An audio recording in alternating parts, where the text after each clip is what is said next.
யாழ்ப்பாணம் சாவகச்சேரி வைத்தியசாலையில் பதில் வைத்திய அத்தியட்சகராக இதற்கு முதல் பணிபுரிந்த வைத்தியர் அர்ஜுனா அவர்கள் வெளியிட்ட ஒரு சில குற்றச்சாட்டுகள் வைத்தியர்கள் தொடர்பில் ஒரு சில வைத்தியர்கள் தொடர்பில் வெளியிட்ட ஒரு சில குற்றச்சாட்டுகள் தொடர்பில் என்னதான் தேர்வு கிடைக்கும் என்கின்ற மாதிரியாக மக்கள் அனைவருமே எதிர்பார்த்திருந்தார்கள் என்றுதான் சொல்ல வேண்டும். காரணம், அவர் நிறைய குற்றச்சாட்டுகளை முன்வைத்து அதன் பின்னராக அவர் விசாரணைக்காக கொழும்பு அழைக்கப்பட்டிருந்த வேளையில் இன்னுமொரு வைத்தியர் அங்கு பணிக்காக இன்னுமொரு வைத்தியர் அந்த பதவியில் அமர்த்தப்பட்டிருந்தார்.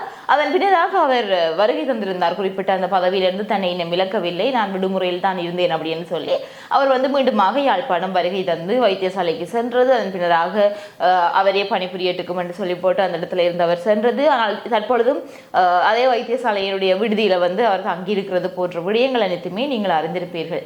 ஆனால் இதுவரைக்கும் மக்கள் பார்த்து கொண்டிருந்த ஒரே விடயம் என்ன அப்படின்னா, இன்றைக்கு டாக்டர் ராமநாதன் அவர்கள் ஏற்கனவே தன்னுடைய சமூக வலைத்தள பக்கங்களில் அனைத்து விடயங்களுமே குறிப்பிட்டு கொண்டிருக்கக்கூடிய வேளையில் இன்றைய தினம் சுகாதார அமைச்சு சார்ந்த ஒரு அதிகாரிகள் குழு யாழ்ப்பாணம் வருகின்றது. அவர்கள் ஒரு விசாரணை நடாத்த இருக்கின்றார்கள். அவர்களிடம் மக்களுடைய பிரச்சனைகளை நீங்கள் எழுத்துப்பட நீங்கள் அவர்களிடம் ஒப்படைக்க வேண்டும் என்றால் தான் இந்த பிரச்சனை முடிவுக்கு வரும் அப்படின்னு சொல்லி அவர் தன்னுடைய வேண்டுதல்களை விண்ணப்பித்து சொல்லிக்கொண்டே இருந்திருந்தார்.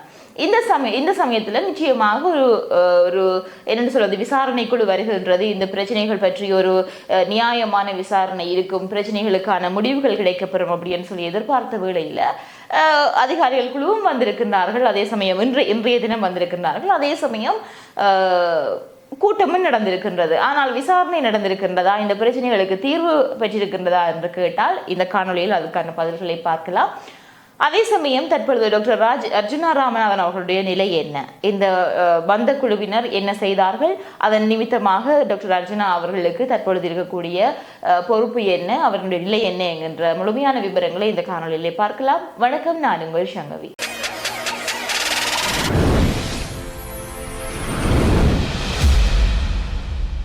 வீடியோ பார்த்து கொண்டிருக்கிற நீங்கள் யாராவது என்னுடைய சேனலை சப்ஸ்கிரைப் பண்ணாமல் பார்த்து கொண்டிருந்தீங்களா சப்ஸ்கிரைப் பண்ணிட்டு பாருங்க. அப்படியே பக்கத்தில் இருக்கிற பெல் பட்டனையும் கிளிக் செய்து வைத்துக் கொள்ளுங்கள். அப்போ தான் நான் போடுற வீடியோஸ் எல்லாமே உங்களுக்கு நோட்டிஃபிகேஷன்ஸாக வரும். குறிப்பிட்ட இந்த ஒரு அதிகாரிகள் குழு, அதாவது சுகாதார அமைச்சர் உள்ளிட்ட சுகாதார அமைச்சினுடைய ஒரு சில அதிகாரிகளை உள்ளடக்கியதான குழு ஒன்று இன்றைய தினம் யாழ்ப்பாணம் வருகை தந்திருந்தார்கள். அதாவது புதன்கிழமை 14ஆம் தேதி யாழ்ப்பாணம் போதனா வைத்தியசாலைக்கு வருகை தந்திருந்தார்கள். இந்த ஒரு நிலைமையில அங்கு அந்த விசாரணைகள் நடக்கப்பெறும் அப்படின்னு சொல்லி எதிர்பார்த்த நேரத்தில் அவர்கள் ஒரு கூட்டம் ஒன்றை நடத்தியிருந்தார்கள். அதில் வெறும் சுகாதார அமைச்சர் அதிகாரிகள் மட்டுமின்றி ஒரு சில நாடாளுமன்ற உறுப்பினர்களும் கூட அதில் பங்கு பெற்றிருந்தார்கள். இப்படி இருக்கின்ற பொழுது அந்த குறிப்பிட்ட கூட்டத்துக்கு வைத்தியர் ராமநாதன் அர்ஜுனா அவர்களும் பங்கேற்றிருந்தார். அவர் சில நேரலைகளை அங்கிருந்தே பதிவிட்டிருந்தார். ஆனால் அங்கே நடந்த விடயங்கள் பெரிதாக தெரியவில்லை. ஆனாலும் அவர் அங்கே அந்த கூட்டத்தில் நான் இருக்கின்றேன் என்கின்ற மாதிரியாக அவர் சில நேரலைகளை வெளியிட்டிருந்தார்.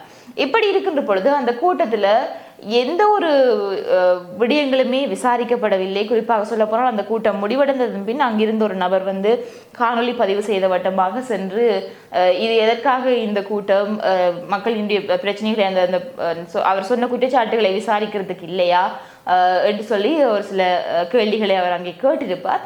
நிச்சயமாக வைத்தியர் ராமநாதன் அர்ஜுனா அவர்கள் சொன்ன எந்த ஒரு குற்றச்சாட்டுக்குமான விசாரணைகள் நடக்கப்பெறவில்லை.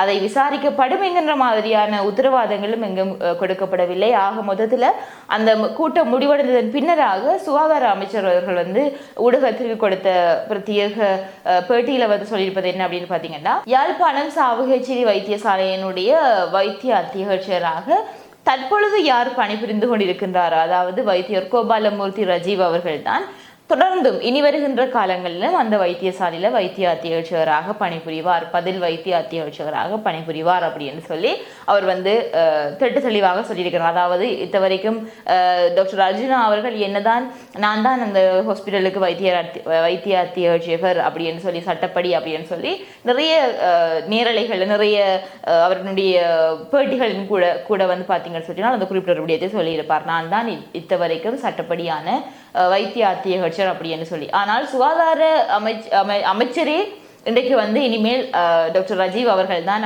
அந்த வைத்தியசாலையினுடைய வைத்திய அத்தியட்சர் என்றதை வந்து சொல்லிவிட்டு சென்றிருக்கிறார். அதே சமயம் தற்பொழுது வந்து பார்த்தீங்கன்னா இந்த பிரச்சனைகளுக்கு என்னதான் அவர்கள் முன்வைத்த பிரச்சனைக்கு வந்து தீர்வு கிடைக்காவிட்டாலும் அவருக்கு வந்து இப்போ ஒரு பெரிய ஒரு பிரச்சனையில அவர்கள் எல்லாருமே சேர்ந்து கொண்டு சென்று விட்டிருக்கின்றார்களா, இல்லாட்டி உண்மையில் மக்கள் அனைவரும் எதிர்பார்த்தது வந்து டாக்டர் அர்ஜுனா அவர்கள் முன்வைத்த கருத்துகளுக்கு முன்வைத்த அந்த குற்றச்சாட்டுகளுக்கு தீர்வு கிடைக்கும் அப்படின்னு சொல்லி அவர்கள் எதிர்பார்த்திருந்த வேளையில் அதுக்கு அப்படியே மாறாக பார்த்தீங்கன்னு சொல்லி சொன்னால் டாக்டர் அர்ஜுனா அவர்கள் மீது தான் 5 வழக்குகள் தொடரப்பட்டிருக்கின்றன. அது கூட உங்கள் அனைவருக்குமே தெரிந்திருக்கும்.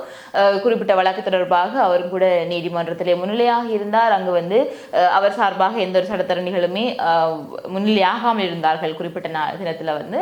ஆனால் குற்றச்சாட்டு முன்வைத்த வைத்தியர்கள் சார்பில் 2 சட்டத்தரணிகள் வந்து முன்னிலையாக இருந்தார்கள். இப்படி இருக்கின்ற பொழுது அந்த ஒரு தருணத்தில் வந்து நீதிபதி அவர்கள் கொடுத்த உத்தரவு அப்படின்னு கேட்டிங்கன்னா அவர் வந்து இனிமேல் நேரலைகள் செல்லக்கூடாது, அதே சமயம் குறிப்பிட்ட எந்த ஒரு விடயம் தொடர்பாக பொது வழியிலே சொல்லக்கூடாது என்கின்ற மாதிரியான சில கருத்துக்களை வந்து அறியக்கூடியதாக இருந்தது. இருந்தாலும் அதன் பின்னராக வைத்தியர் அர்ஜுனா அவர்கள் வந்து தனது கருத்துக்களை பதிவிட்ட வண்ணமாகத்தான் இருக்கின்றார். அதே சமயம் தற்பொழுது இந்த கூட்டங்கள் எல்லாம் முடிவடைந்ததன் பின்னராக அவர் வந்து ஒரு சில கருத்துக்களை வந்து சொல்லியிருக்கிறார். என்ன அப்படின்னா, இந்த கரை படிந்த சிஸ்டத்தில் வந்து தான் ஒரு மெடிக்கல் அட்மினிஸ்ட்ரேட்டராக இனிமேல் வேலை செய்ய மாட்டேன் அப்படின்னு சொல்லி அவர் குறிப்பிட்டிருக்கிறார். என்ன நடக்க போகின்றது வைத்தியர் அர்ஜுனா அவர்களுக்கு என்பது வந்து நிச்சயமாகவே தெரியவில்லை. அவர்களுடைய பணி இனிமேல் வேறு ஏதாவது அதே மாதிரி அவர் ஏதாவது இங்கிருந்து இடமாற்றம் தருவார்கள் அப்படின்னு சொல்லி எண்ணி இருந்திருக்கிறார். அந்த இடமாற்ற கடிதங்களும் எதுவும் கொடுக்கப்படவில்லை.